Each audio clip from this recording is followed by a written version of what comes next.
The following content includes sensitive material that might upset viewers. Human trafficking is not an easy topic to talk about, especially for those who have any type of relation to a similar case. Viewer discretion is advised.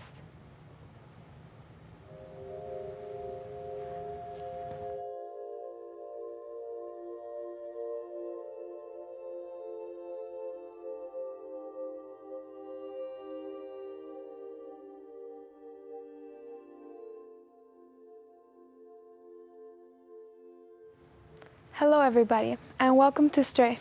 I'm your host, Carla Melendez, and today we will be talking about kidnapping cases and how schools protect children from dangers, such as strangers approaching them. Parents are always on the lookout to teach their children the stranger danger lesson.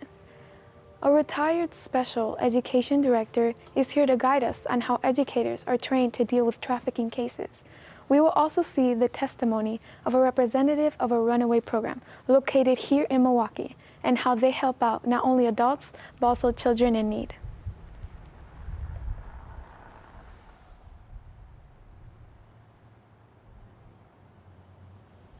Trauma can be deceived in a lot of different ways. Most of the cases are by bullying, being targets, abuse, and rejection by loved ones.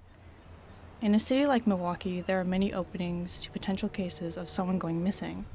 But how can we really tell? How can we be aware of this? Websites such as Missing Persons are where people can see the open cases of multiple missing person reports. My name is Therese Kwiatkowski, and I am a retired director of special education. I've worked in southeastern Wisconsin for almost 30 years in both special education and student services arenas. In the state of Wisconsin, all school districts are required to have a health curriculum. That's required by our Wisconsin Department of Public Instruction. And that health curriculum, while the requirement is delivered by the state to have that curriculum, local school districts can decide what kind of curriculum and what kind of instructional methods they want to use to deliver that instruction.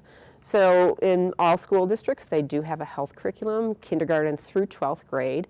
In the kindergarten arena, early grades, first grade, second grade, we'd have that stranger danger teaching to kind of educate children around strangers, how to respond to strangers, good touching, bad touching, those types of things. And then we move toward high school, the other extreme, and that's where the curriculum obviously gets a little bit more involved in more sensitive subjects, including abduction of children, trafficking of young adults, prostitution, those kinds of things. Not only teaching what it is, but also some safety practices and how to respond if you're in those kinds of situations.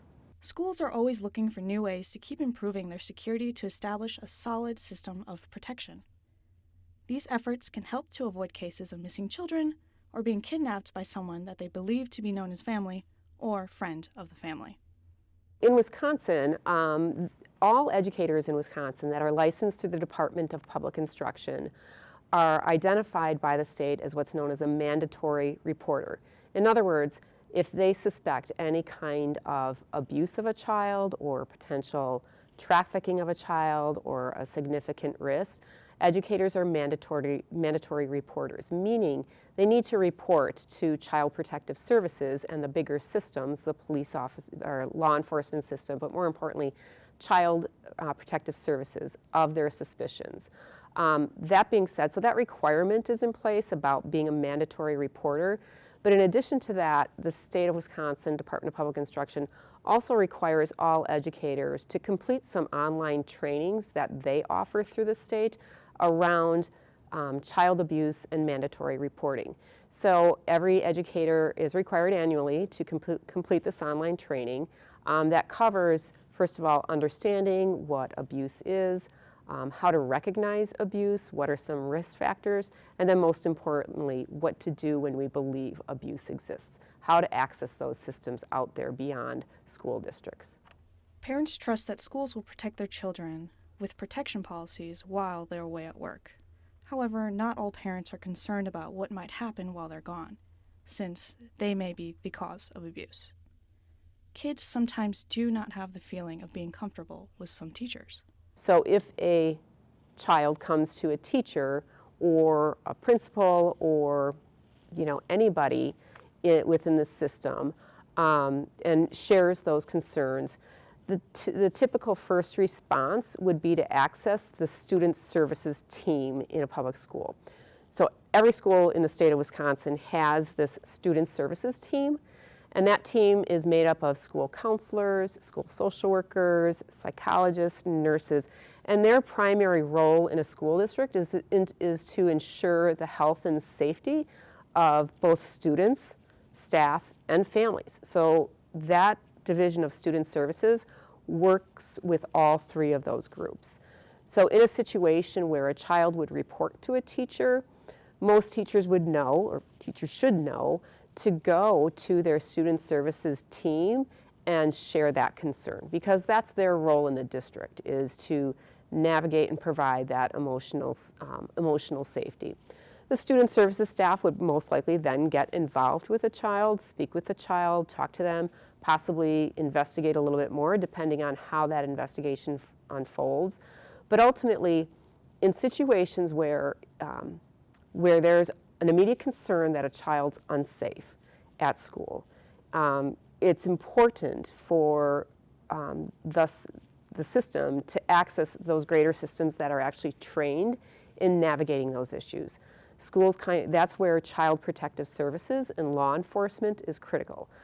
As a school counselor or a school teacher, if you think a child is at risk, it's not your job or role to save that child. It's your job to give that child the support that they need to access those resources that are really trained professionals in that area. And then getting those systems involved. Those systems work very closely with schools. You know, many schools in our area have school resource officers. They're wonderful at helping, you know, that immediate response, providing that immediate safety network for that child, but then also collaborating long-term to kind of work through whatever issues evolve, and then bringing that child into a safe situation, returning them to that safe situation. It isn't always the case that parents truly care for their children. Teachers tend to notice really quickly when there is something wrong with the child. That's when the school report comes into play. Abuse can be different for everyone, and not everyone will stay and wait for help. Sometimes they tend to react and just run away.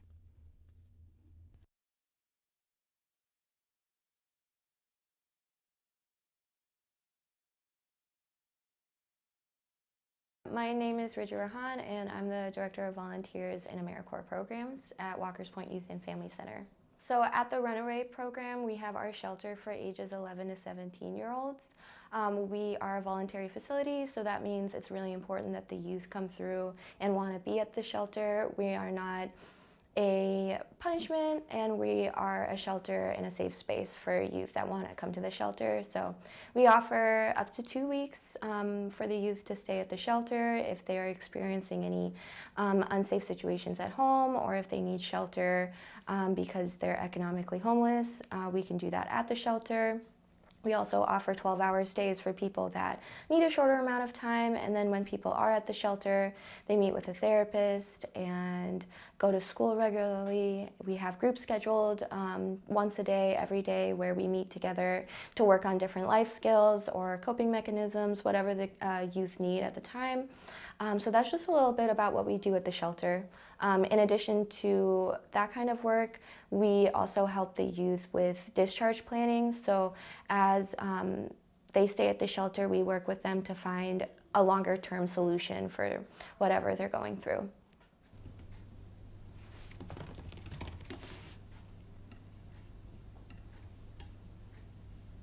Yeah, there's a lot of different ways we try to help the youth meet their needs. Of course, the first need would be shelter that we're helping connect them with. So as they're staying at the shelter, we also assess other needs that they have so that we can help them move on from the shelter and find permanent housing. So a lot of the youth need help with mental health help. So that's one need we try to address while they're at the shelter. We have several therapists that are able to meet with the youth so that the youth can be able to process whatever they've been going through. So that's a need that we know is really a priority for us when working with all youth. No matter what they're going through, we want them to be able to see a therapist while they're here at the shelter just to get that process started. Luckily, with accepting youth into the shelter, there aren't as many risks, but I can see potential factors that might be obstacles for them. So we want to be able to provide the life skills, the coping mechanisms, everything that young people need, because we understand that there's so much more support that young people need. We want to be that community and safe place for young people in Milwaukee. Our mission at this shelter is to be a safe place for youth facing any housing insecurity, youth that are in need of a safe place so that they are away from any violence at home. Those are our big priorities. We're that initial safe space for people that do not have any other resources or places to go.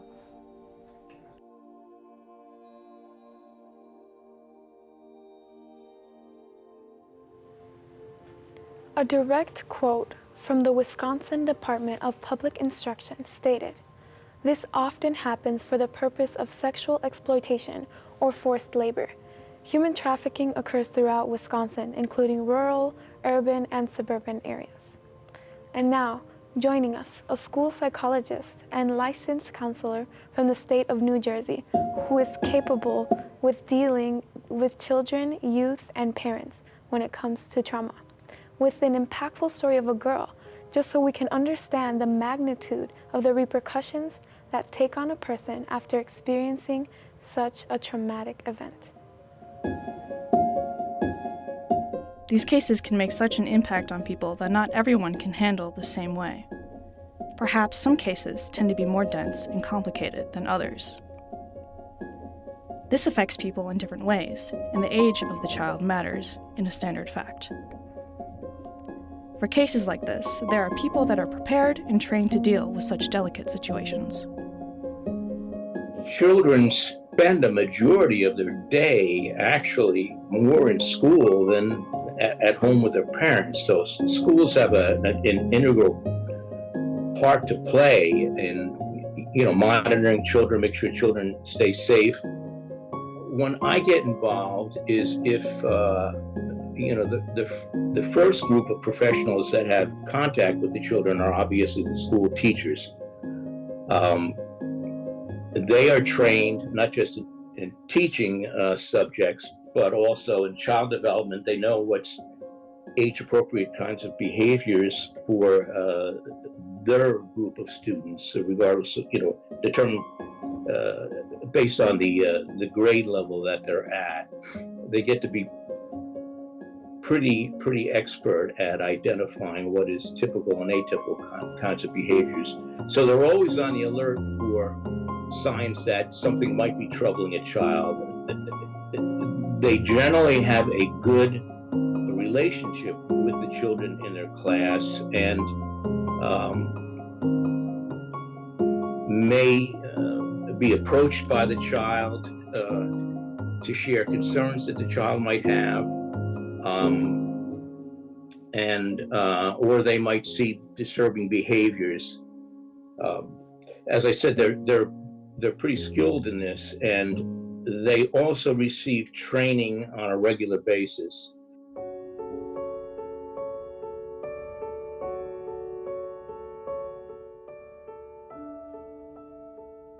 One of the things the kidnappers want to do would be to keep them from interacting in schools. So you would expect them not to send the child to school and try to keep them away from others as much as possible. For example, there was a situation recently that, one that stands out in my mind is a situation of a young lady named Elizabeth Smart. This was in Salt Lake City, where she was abducted from her home bedroom when she was about 13 years old. That abductor took her to live in a camp area in a tent, and she was not permitted to go to school at that point. She was basically chained up and had really no contact with the outside at all.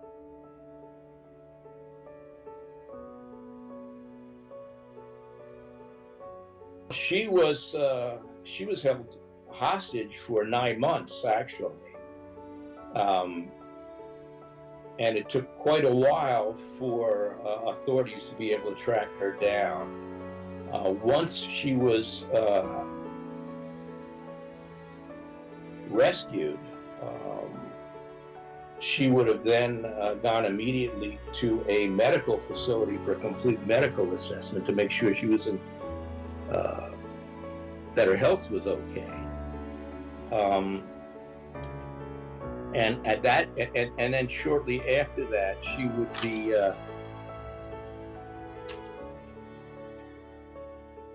the focus would be to return her to a safe and secure environment primarily. She'd have to reconnect with loved ones, her family.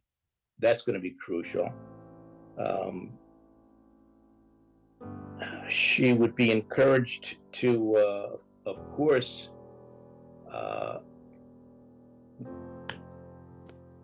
establish a relationship with a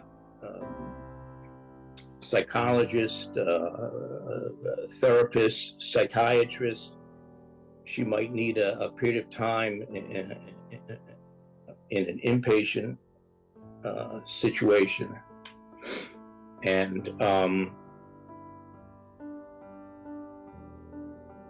family would have to receive information regarding what resources are available in the community.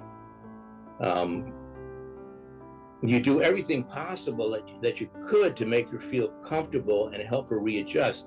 I mean, it's a horribly traumatizing situation for a child to be kidnapped. They feel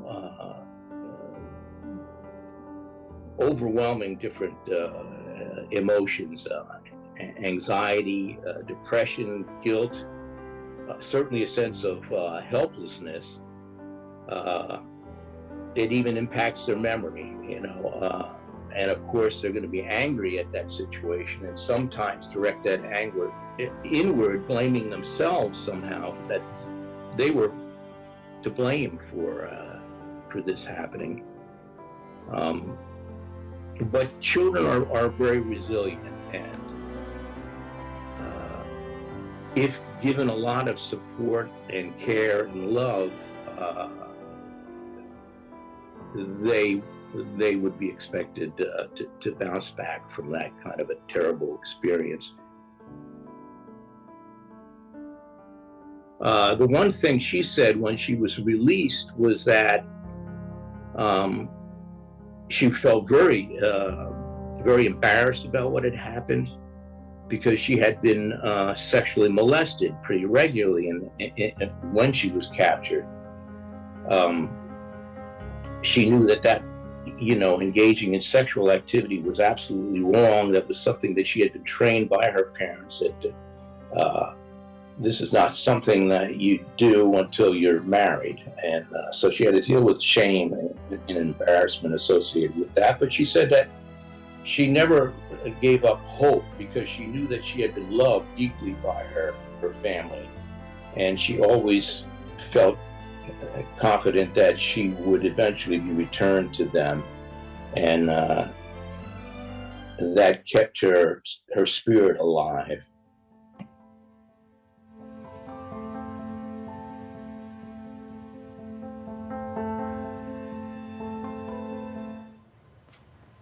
It is very sad that people have to go through an experience like this. No one wants to go through such scenarios where situations do not always end up with a happy ending. Being a citizen in Milwaukee can be intense on a general standard, given the fact that the city tends to be overwhelming. Everyone is minding their own business, and people tend not to care what can be happening around them. The Milwaukee Police Department website offers a map with standard statistics from incidents that happen day to day around not only Milwaukee, but also in Oak Creek and Richfield. The feeling of fear is an instinct that humans tend to develop within time. From being a little kid, we experience more and more and gain more knowledge over experience or scenarios that we see over other people. Sometimes children don't feel comfortable with adults, and most of the time they do not even need a reason to explain why they do not feel comfortable around some adults. And that is fine. That's the gut telling them or warning them that something is wrong. I'm your host, Carla, and thanks for watching Stray. Have a good one and stay safe.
Good. So they're going to be checking tape to make sure everything is good, okay? Okay. And then I'll come and take your microphone off. Okay, so We probably can put these cameras up. But what if the tape isn't good? Just like plans, brother. All right. Hey, Ben, you want to start rapping? I'm just camera number one. Feel good? I mean, it was good. thank you. What you had to- That first part, yeah. A little bit. I'm tired. Yeah? My program was this morning at 7:30 a.m. Oh, wow. So you guys were practicing even before that, right? No, call was 7:30, but mine went live at 11. Oh, okay. Long day then. Wow. And Well- then there's a few one after